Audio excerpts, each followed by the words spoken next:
Hello students, welcome back to my channel. Today we are going to cover the rise of nationalism in Europe, part 8.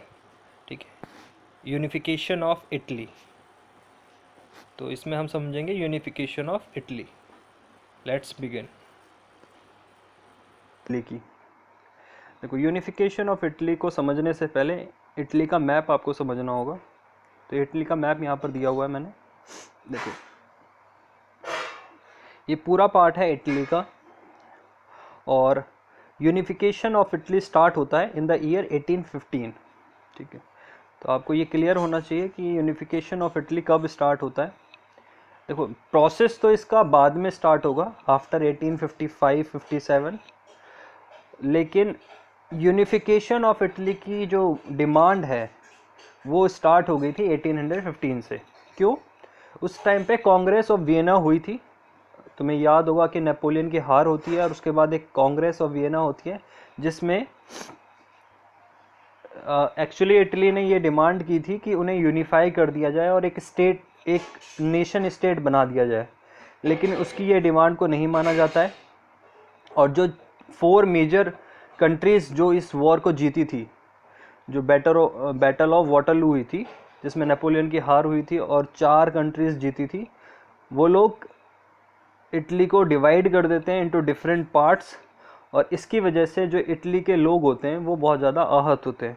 ठीक है, वो उनको ये बहुत ही बुरा लगता है और तब से उनके दिमाग में ये एक उनके अंदर ये एक फीलिंग आने स्टार्ट हो जाती है कि हमें अब एक नेशन बनना है, एक राष्ट्र बनना है. ठीक है, क्योंकि ये लोग तो हमें एक साथ नहीं यूनिफाई नहीं कर रहे हैं, मतलब एकजुट नहीं बना रहे, एकीकरण नहीं कर रहे हैं हमारा, तो हमें खुद ही करना पड़ेगा, हमें उसके लिए खुद ही लड़ाई लड़नी पड़ेगी. और ये लड़ाई स्टार्ट होती है 1815 में. ठीक है, देखो 1815 में इटली को किस तरीके से डिवाइड किया हुआ था ये मैंने आपको बहुत अच्छा सा मैप दिखाया हुआ है, इसमें आप समझो. During the middle of the 19th century, Italy was divided into the 7 states. याद रखना 1815 के टाइम पर इटली के कितने डिवीजन हो चुके थे? 7 स्टेट्स. मतलब उससे पहले भी यूनिफाई नहीं था इटली बहुत सारे पार्ट्स में डिवाइडेड था. लेकिन अब 1815 की बात कर रहे हैं हम, जब यूनिफाई होने की प्रोसेस स्टार्ट हो रही है. तो 1815 के अंदर टोटल कितने स्टेट्स में डिवाइडेड था इटली? 7 स्टेट्स में. और उस पे 4 मेजर मतलब 3 मेजर किंगडम्स थे जो कि रूल करते थे. अब उसको समझते हैं. देखो, ये है इसका नॉर्थ पार्ट इटली का और ये है इसका साउथ पार्ट. ठीक है,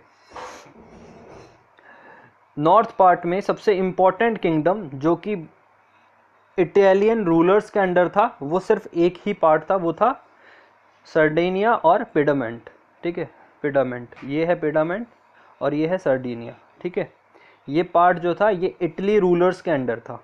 ठीक है, सिर्फ एक पार्ट 7 स्टेट्स में से, मतलब बेसिकली 2 पार्ट्स हैं ये एक इटालियन रूलर्स के अंडर थे. बाकी सारा पार्ट फॉरेन रूलर्स के अंडर था. ठीक है, यहाँ पर कोई भी इटालियन रूलर नहीं था. कौन कौन से पार्ट हैं ये? जैसे कि ये लोम्बार्डी, जब कांग्रेस ऑफ वियना हुई 1815 के अंदर, तो ये लोम्बार्डी वाला एरिया और वेनेटिया वाला एरिया किसको मिल गया था? ऑस्ट्रिया को. ठीक है, ऑस्ट्रियन हैम्सबर्ग एम्पायर के अंडर वो आता था. तो ये वाला पार्ट किसको मिल गया? ऑस्ट्रियन एम्पायर को. सेंट्रल पार्ट, ये जो रेड वाला पार्ट दिख रहा है तुम्हें, इसे कहते हैं PayPal state. PAPAL, PayPal state. PayPal state कौन? ये सेंट्रल पार्ट पैपल स्टेट कहा जाता था, रेड वाला पार्ट. और ये अंडर आता था पॉप के. ठीक है, पॉप कौन होता है? चर्च में जो फादर होता है ना, उसे पॉप कहते हैं, मतलब जिसका एक्चुअली रूल होता है. ठीक है, मेन सबसे बड़ा हेड होता है किसी भी चर्च का, उसे कहा जाता है पॉप. तो सेंट्रल पार्ट किसका अंडर था? पॉप के अंडर था. ये वाला पिडीमेंट और सर्डिनिया वाला पार्ट किसके अंडर था? इटालियन रूलर्स के अंडर था. ये वाला पार्ट ऑस्ट्रिया एम्पायर के अंडर था. कौन कौन सा? Lombardy and Venetia. और अब आ जाते हैं हम सदर्न पार्ट पे. देखो, ये है सदर्न पार्ट. तो यहाँ पर 2 मेजर स्टेट्स हैं, एक है नेपल्स और दूसरा है सिसिलीज. ठीक है, तो ये नेपल्स एंड सिसिलीज किसके अंडर था? ये उस टाइम पर अंडर था बॉर्बन किंगडम्स ऑफ स्पेन के. ठीक है। ये बॉर्बन किंग्स थे स्पेन के, उनके अंडर आया करता था। अच्छा, पर ये याद रखना ये स्पेन के अंडर ज़रूर था, लेकिन ये रिलेटिव्स हुआ करते थे फ्रांस के। जो नेपोलियन 3 की हमने कल पीरियड में बात की थी यूनिफिकेशन ऑफ जर्मनी में, उन्हीं के रिलेटिव्स हुआ करते थे जो कि इस वाले एरिया पे रूल किया करते थे, और इन्हें कहा जाता था बॉर्बन किंग्स ऑफ स्पेन। तो याद रखना कितने हो गए पार्ट्स। देखो, ये इटालियन वाला पार्ट ये ऑस्ट्रियन के अंडर था, ये वाला पॉप के अंडर था, और ये वाला पार्ट किसके अंडर था, किंग्स ऑफ स्पेन के। अब हम बात कर लेते हैं 3 और छोटे छोटे स्टेट्स थे, परमा, ठीक है, मेडोना एंड टस्कनी। ये 3 स्टेट्स जो थे इंडिपेंडेंट स्टेट्स हुआ करते थे इसमें, ठीक है। कौन कौन से, परमा, मेडोना एंड टस्कनी, ये कौन से स्टेट्स थे, ये इंडिपेंडेंट स्टेट्स थे। तो समझ में आई बात। तो कितने रूलर्स हो गए, 7 हो गए। देखो, 1 स्टेट, 2 स्टेट, 3, 4 और 5, 6 और 7, ठीक है। तो 7 स्टेट्स हुआ करते थे 1815 के टाइम पर, और इनका यूनिफिकेशन होता है। और अब आज की डेट में तुम्हें ये पूरा जो पार्ट है ये इटली का पार्ट है, और इसकी कैपिटल होती है रोम, ठीक है। रोम जो है, उस याद रखना, रोम जो है किसके अंडर आया करता था, वो आया करता था पॉप के अंडर। इटली वॉज दस फ्रेगमेंटेड, यानी जो इटली था कैसा था, फ्रेगमेंटेड था, मतलब टूटा हुआ था, सब बिखरा हुआ था। तो नेपोलियन बोनापार्टे जो थे, उन्होंने इसके लिए, इटली के लिए उस टाइम 1815 से पहले इटली को क्या कहा करते थे, वो geographical expression. Napoleon Bonaparte called Italy a geographical expression, meaning thereby that Italy was divided into several states ruled by separate rulers. क्यों कहा जाता था इन्हें ज्योग्राफिकल एक्सप्रेशन, क्योंकि जैसे एक एक्सप्रेशन होता है ना, बहुत बड़ी सी लाइन लिखी होती है, तो उसी तरीके का इटली का हिस्सा, जो इटली का डिवीज़न है, वो ये बताता है कि एक तरीके का एक्सप्रेशन है जिसका मीनिंग आपको समझना होगा। यानी एक ये टूटा हुआ हिस्सा जो था, क्योंकि ये अलग अलग राज्य, अलग अलग स्टेट पे अलग अलग एम्पायर रूल करते थे, इसलिए इसे क्या कहा गया, क्या कहा था नेपोलियन बोनापार्टे ने, ज्योग्राफिकल एक्सप्रेशन, ठीक है, जिसका कोई मीनिंग नहीं होता बेसिकली।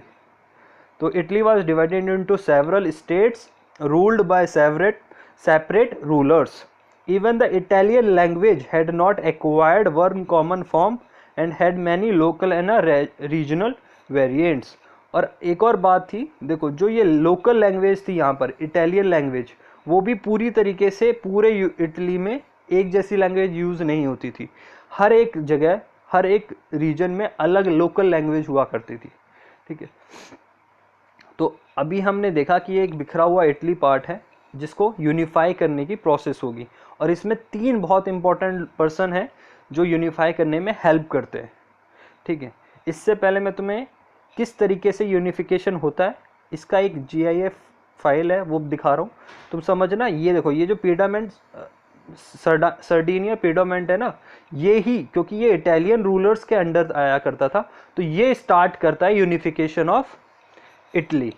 कौन स्टार्ट करेगा, ये पीडामेंट एंड सर्डिनिया जो है, ये स्टार्ट करेगा यूनिफिकेशन ऑफ इटली। ये सबसे इंपॉर्टेंट होगा यूनिफिकेशन ऑफ इटली के अंदर, यूनिफिकेशन ऑफ इटली को करने में, ठीक है, यानी एकीकरण करने में, इस राज्य को एक बनाने में, ठीक है। अभी तुम्हें ये स्टार्ट होता है यूनिफिकेशन नॉर्थ से, और फिर वो साउथ तक जाता है, और फिर ये रोम वाला पार्ट बच जाता है, इसको लास्ट में ये यूनिफाई करते हैं। तो मैं तुम्हें एक GIF फाइल से दिखाता हूँ कि किस तरीके से वो एक एक स्टेट को अपने अंडर लेके आते हैं। देखो, यहाँ पर मैंने एक GIF फाइल चलाई है, देखो।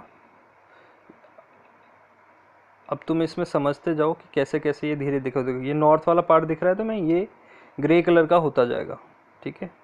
ये है पेडामेंट सर्डिनिया का हिस्सा। देखो, ये नॉर्थ वाला जो पार्ट है, धीरे धीरे करके ये स्प्रेड हो रहा है, कि सर्डिनिया वाले धीरे धीरे करके इसको, ये पूरे पार्ट को धीरे धीरे करके ग्रे बनाते जाएंगे। ग्रे बनाने का मतलब यहाँ पर है कि ये वाला पार्ट किसके अंडर आ रहा है, ये आ रहा है यूनिफिकेशन ऑफ इटली के अंडर, ठीक है। देखो, ये वाला नेपल्स वाला, ये वाला, ये जो एरिया है ना, आपको बस ग्रे वाला पार्ट देखना कि किस तरीके से वो स्प्रेड हो रहा है। देखो, 1860 तक आते आते ऑलमोस्ट सारा जो इटली वाला पार्ट है वो तकरीबन यूनिफाई हो चुका था, बस ये रोम वाला पार्ट रह गया है। और यहाँ पर एक वेनेटिया नाम का किंगडम है वो भी रह गया है। अब 1866 में वॉर होती है ऑस्ट्रिया और पर्शिया की, वहाँ पर ये वाला एरिया भी यूनिफाई हो जाता है और 1870 तक आते आते पूरा एरिया जो है वो यूनिफाई हो जाता है। ठीक है, तो इस तरीके का ये सिस्टम था। चलो अब हम आगे बढ़ते हैं, इसको पूरी तरीके से समझते हैं किस तरीके से ये यूनिफाई होता है। देखो मैंने बताया ना 3 इम्पॉर्टेंट पर्सनैलिटी हैं जो यूनिफिकेशन ऑफ इटली में बहुत इम्पॉर्टेंट है और बहुत इम्पॉर्टेंट रोल प्ले करती हैं। उन तीनों को समझते हैं हम। सबसे पहले है द ब्रेन। ठीक है, यहाँ से स्टार्ट करते हैं। द हार्ट, यानी कौन थे? गुस्सीपी मजीनी। तुमने पता ही है नेशनलिज्म की जो फीलिंग है, ठीक है, नेशनलिज्म की जो फीलिंग है, यूनिफिकेशन ऑफ इटली की जो शुरुआत है वो किसने स्टार्ट की थी? गुस्सीपी मजीनी ने। उन्होंने लोगों के दिल में ये नेशनलिज्म की फीलिंग को जगाया था। ठीक है, और उन्होंने सबसे पहले स्टार्ट किया था यूनिफाई करने को इटली को। ठीक है, तो इसलिए उन्हें क्या कहा गया है? The heart of the unification of Italy. ठीक है, उसके बाद सबसे दूसरे इम्पॉर्टेंट प्लेयर जो यूनिफिकेशन ऑफ इटली में है वो इनका नाम याद रख लेना, कैमिलो दी कैवियर। उन्हें क्या कहा गया है? ब्रेन। अभी मैं तुम्हें ये समझाऊंगा कि किस तरीके से उन्हें ब्रेन कहा गया है, क्यों उन्हें ब्रेन कहा गया है यूनिफिकेशन ऑफ इटली में। और last but not the least, बहुत इंपॉर्टेंट रोल प्ले करते हैं यूनिफिकेशन में, वो हैं गिउसेप्पे गैरिबाल्डी। ठीक है, he was the sword. Sword क्यों कहा गया है? क्योंकि इन्होंने ही वॉर करके जो साउथ वाला पार्ट है वो जीता था और फिर वो जो यूनिफिकेशन है इटली का उसमें बहुत इंपॉर्टेंट रोल प्ले किया था। ठीक है, अच्छा यहाँ पर एक वर्ड था जो बहुत फेमस हुआ था, रोजिरगोमेंतो। इसका क्या मतलब होता है? रिसर्जेंस या रीबर्थ। ठीक है, इसका मतलब होता है जन्म लेना। किसका जन्म लेना? यानी इटली का फिर से पुनर्जन्म होना। तो ये वर्ड का मीनिंग ये होता है। ठीक है, तो ये इंपॉर्टेंट की लीडर्स हैं, याद रख लेना नाम। कैमिलो दी कैवियर या काउंट कैवियर भी कहा जाता था इन्हें। गुस्सीपी गैरिबाल्डी, गुस्सीपी मैजिनी। तो स्टार्ट करते हैं। सबसे पहले जिसने स्टार्ट किया यूनिफिकेशन में, यूनिफिकेशन ऑफ इटली के लिए लड़ाई लड़ना, वो थे गुस्सीपी मैजिनी। तो इसके बारे में हमने लास्ट पार्ट में भी कुछ पढ़ा हुआ है, role of Giuseppe Mazzini in the unification of Italy. तो किस तरीके से इन्होंने रोल प्ले किया यूनिफिकेशन ऑफ इटली में। तो इन्होंने देखो एक संस्था बनाई थी, सीक्रेट सोसाइटी जिसे कहा जाता है। उस सीक्रेट सोसाइटी का नाम क्या था? Young Italy. ठीक है, तो during the 1830s Giuseppe Mazzini had become the member of the secret society Carbonari. तो सबसे पहले 1830s में जो गुस्सीपी मजीनी है वो एक सोसाइटी के मेंबर बनते हैं। उस सोसाइटी का नाम था कार्बोनरी। फिर वो धीरे धीरे करके अपनी खुद की एक सोसाइटी बनाते हैं यूनिफिकेशन के लिए। किसके यूनिफिकेशन के लिए? इटली के यूनिफिकेशन के लिए अपनी एक सोसाइटी बनाते हैं, जिस सीक्रेट सोसाइटी का नाम क्या होता है? Young Italy. तो देखो सबसे पहले यूनिफिकेशन की बात किसने उठाई? गुस्सीपी मजीनी ने। Although the revolutionary uprising in 1831 and 1848 had failed, they spread on important purpose of keeping alive and the spirit of nationalism and patriotism. देखो दो बार ये कोशिश करते हैं, एक तो 1831 में और फिर 1848 में। ये दो बार कोशिश करते हैं कि यूनिफाई कर दिया जाए इटली को एक देश बना दिया जाए, लेकिन वो दोनों बार फेल हो जाते हैं। लेकिन जो स्पिरिट ऑफ नेशनलिज्म है वो लोगों के अंदर वो डालने में सक्सेसफुल रहते हैं, और पेट्रियोटिज्म टूवर्ड्स द इटली जो है वो लोगों के दिल में लाने में, यानी देशभक्त की या देश की भावना कि हमें इटली को यूनिफाई करना है, ये लोगों के दिल में लाना स्टार्ट कर देते हैं। Among all the Italian states Sardinia Piedmont was ruled by the Italian ruler. तो ये मैंने तुम्हें बताया ही, सर्डिनिया पेडमोंट जो था वो इटालियन रूलर्स के द्वारा रूल किया जा रहा था। तो उसी के ऊपर सब कुछ डिपेंडेंट था, क्योंकि अगर वो ही अपनी टेरिटरी बढ़ाता तभी लोग ज़्यादा अच्छी तरीके से यूनिफाई हो पाते, क्योंकि वो इटालियन रूलर्स रूल कर रहे थे। ठीक है, अगर आपको कोई देश बनाना है तो आपका जो लीडर होना चाहिए वो आपके देश का होना चाहिए। ठीक है, तो वो कहाँ के थे? वो पिडमोंट और सर्डिनिया के थे। ठीक है, तो so the task of unification had to be taken by the Sardinia Piedmont. तो किसको करना था यूनिफिकेशन ऑफ इटली का टास्क? सर्डिनिया और पिडामेंट को। तो in the eyes of the ruling elites a unified Italy offered a possibility of economic development and political dominance. और इसमें सर्डिनिया पिडामेंट को भी फ़ायदा दिखाई दिया। उन्होंने भी सोचा कि अगर हम यूनिफाई कर लेते हैं, इटली को एकजुट बना लेते हैं, एक राज्य, एक नेशन स्टेट बना लेते हैं, तो हमें इकोनॉमिकली बहुत फ़ायदा होगा और पॉलिटिकल डोमिनेंस हमारी बहुत ज़्यादा बढ़ जाएगी।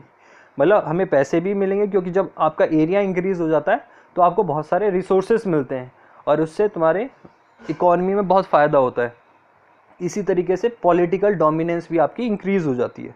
तो इसी फ़ायदे को लेते हुए ये लोग स्टेप लेते हैं। कौन? पिडामेंट, सर्डिनिया वाले जो रूलर्स होते हैं वो स्टेप लेते हैं। उस टाइम पर याद रखना रूलर कौन थे? विक्टर थे, ठीक है, Victor Emmanuel second. Victor Emmanuel second जो थे वो स्टेप लेते हैं यूनिफिकेशन ऑफ इटली में। और तभी एक पिक्चर में पर्सन आते हैं जिनका नाम है कैवियोर, ठीक है, कैवियोर या कैमिलो बेंसो दी, और the chief minister of the Sardinia Piedmont. तो देखो राजा कौन था उस टाइम पर? विक्टर इमैनुअल टू, लेकिन चीफ मिनिस्टर कौन थे? कैवियोर, ठीक है। तो कैवियोर चीफ मिनिस्टर थे और उनको ये रोल, विक्टर इमैनुअल उनको ये बोलते हैं कि आप यूनिफाई करिए इटली को।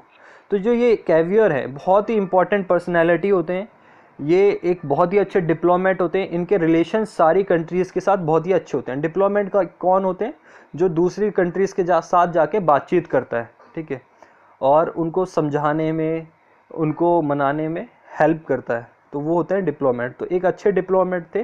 तो इन्होंने, इनके जो रिश्ते थे सारे ही कंट्रीज़ के साथ बहुत ही अच्छे थे, तो इसका ये फ़ायदा उठाते हैं और डिप्लोमेटिकली ये जो नॉर्दर्न इटली वाला पार्ट है उसको अपने अंडर लाने में बहुत ज़्यादा सक्सेसफुल होते हैं।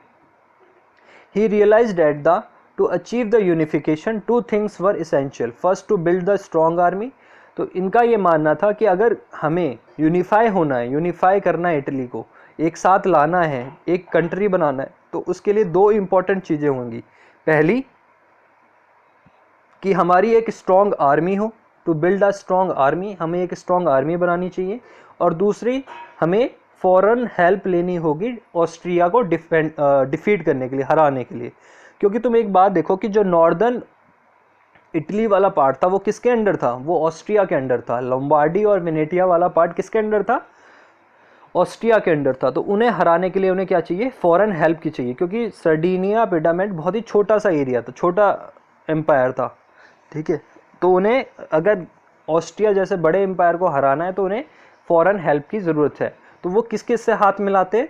वो पर्शिया से हाथ मिलाते हैं, फ्रांस से हाथ मिलाते हैं, उनकी वो हेल्प करते हैं उनकी वॉर्स में, और इस तरीके से एक क्लोज एलाइज बन जाते हैं, ठीक है। और जो पर्शिया है और जो फ्रांस है वो भी उनकी हेल्प करती है, और वो ये कहती है कि अगर कभी भी तुम्हें हमारी ज़रूरत होगी तो हम तुम्हें हेल्प करेंगे। तो ये यूनिफिकेशन ऑफ इटली जो है उसमें ये उनकी हेल्प लेते हैं।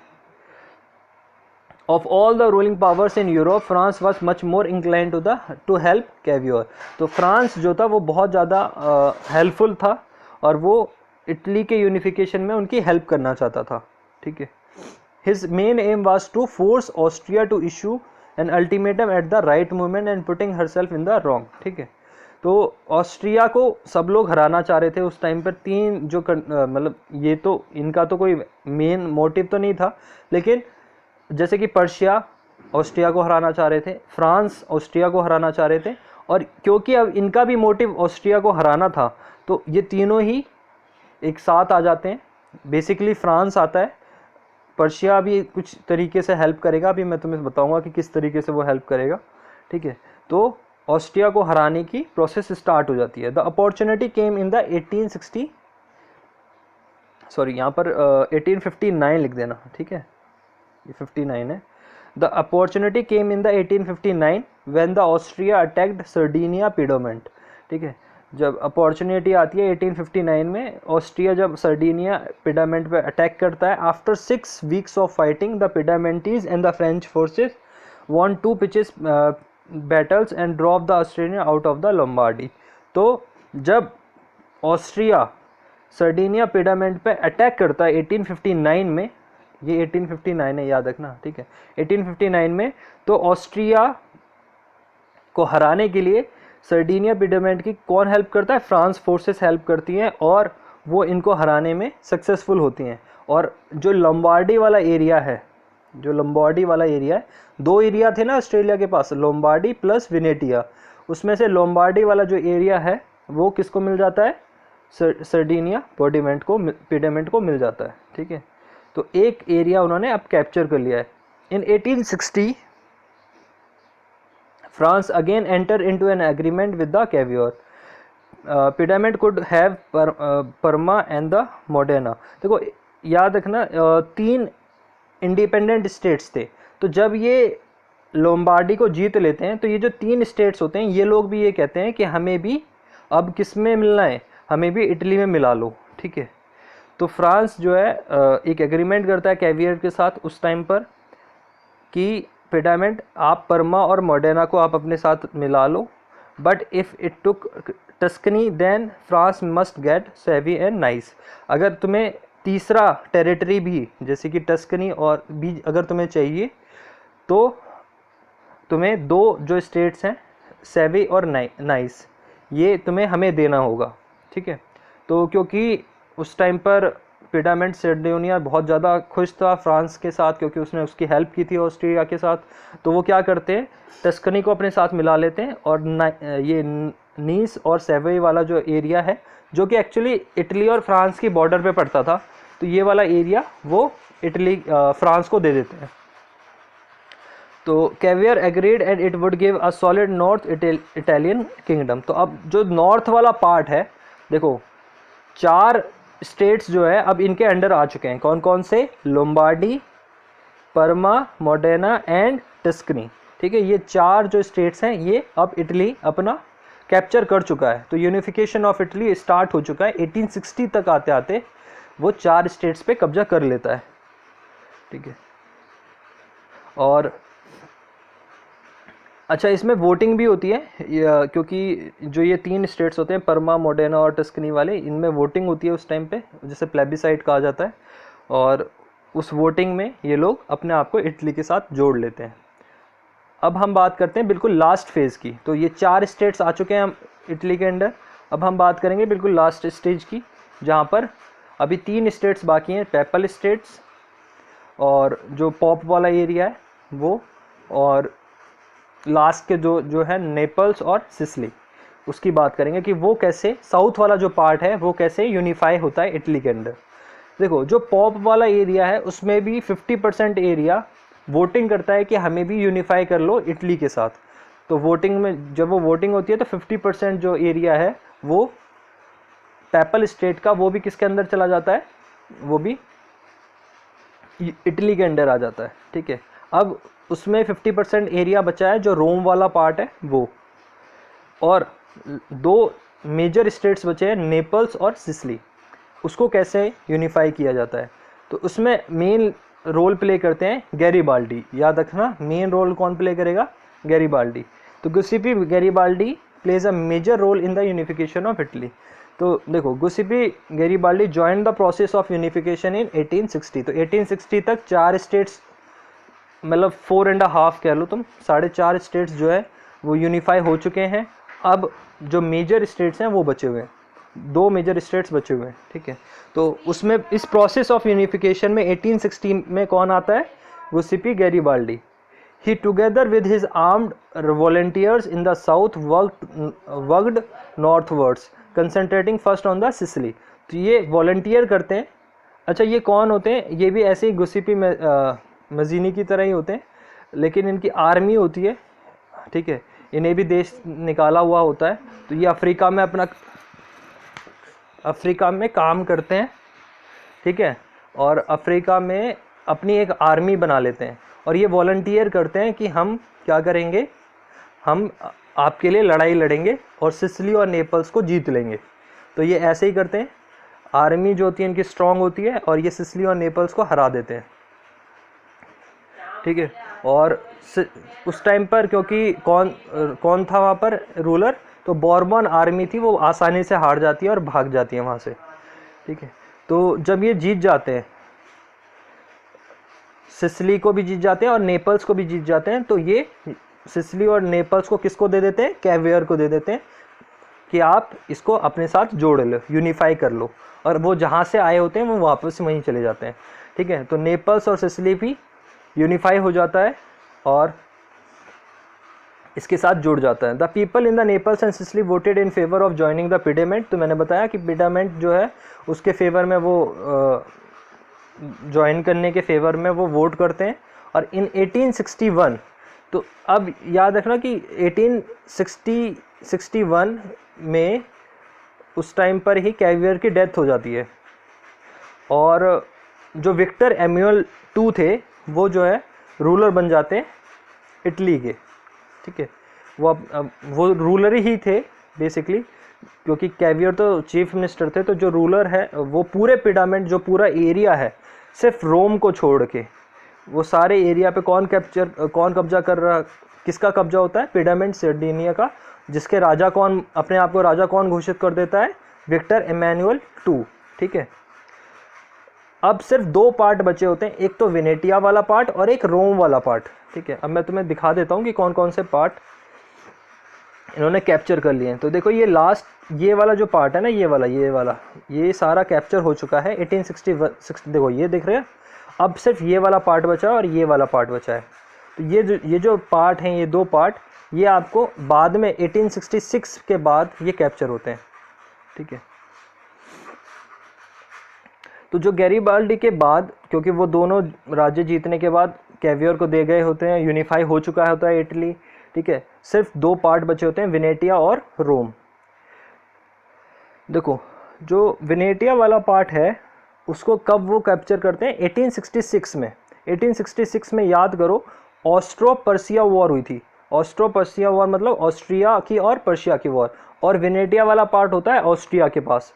तो जो वेनेटिया वाला पार्ट है, जब वो ऑस्ट्रिया पर्सिया वॉर होती है, उसमें पर्शिया की कौन हेल्प करता है, उसमें ये पिडामेंट उसकी हेल्प करता है। और जब वो ऑस्ट्रिया हार जाता है उसके अंदर, तो जो ये वेनेटिया वाला पार्ट है पर्शिया इटली को दे देता है। ठीक है, when Bismarck was fighting the war with Austria was defeated. Austria हार जाते हैं, बिस्मार्क ने वो वॉर जीत ली थी, तो वो he took the Venetia from Austria and give it to the Italy. तो क्योंकि उन्होंने ये संधि की थी कि अगर आप हमारी हेल्प करोगे तो हम तुम्हें वो वेनेटिया वाला पार्ट दे देंगे। तो वैसे भी उनको साउथ में पड़ता है, तो उन्हें ज़्यादा कुछ यूज़ नहीं था उसका। तो वो क्या करते हैं, जो बिस्मार्क होता है वो वेनेटिया को जीतने के बाद इटली को दे देता है। तो इटली वाला पार्ट भी अब यूनिफाई हो चुका है और इटली के अंडर आ चुका है। अब लास्ट एक रोम वाला पार्ट, जो छोटा सा एरिया है जो पॉप के अंडर था, रोम वाला पार्ट, वो बचा हुआ है। In 1870, when the Bismarck was fighting with France had to withdraw her troops with Rome and it was occupied by the Italy. ठीक है, 1870 में याद करो, 1870-71 में एक और वॉर चल रही थी जिसमें फ्रैंको, देखो अब एक बात याद रखना कि देखो फ्रांस तो दोस्त था उसका, तो फ्रांस से वो डायरेक्ट लड़ाई नहीं लड़ सकता था। तो 1870 में, और ये जो रोम वाला पार्ट था ये बेसिकली पोप के अंडर आता था, और पोप को कौन सपोर्ट करता था, फ्रांस। तो ये डायरेक्टली उस पर अटैक नहीं करते रोम वाले पार्ट पे। ये किस तरीके से लेते हैं, एक वॉर हुई थी 1870s में, वो थी फ्रैंको पर्शिया वॉर, जिसमें जो फ्रांस होता है वो बुरी तरह हार जाता है, और जब वो बहुत बुरी तरह हार जाता है तब जो है ये क्या करते हैं, जो अपनी आर्मी है रोम से वो हटा लेते हैं फ्रांस वाले लोग। ठीक है, और इसे जैसे ही वो आर्मी हटती है रोम से, तो इसे इटली वापस कैप्चर कर लेता है, अपने अंडर ले लेता है, और इस तरीके से यूनिफिकेशन जो है पूरी तरीके से कंप्लीट हो जाता है। और उसी टाइम पर रोम को क्या कैपिटल घोषित कर दिया जाता है, इटली का। ठीक है, तो आई होप कि तुम्हें ये बात पूरी कंप्लीट समझ में आ गई होगी। इटली, यूनिफिकेशन ऑफ इटली तुम्हें क्लियर हो गया होगा कि किस तरीके से यूनिफाई होता है इटली। ठीक है, thanks, like, share and subscribe.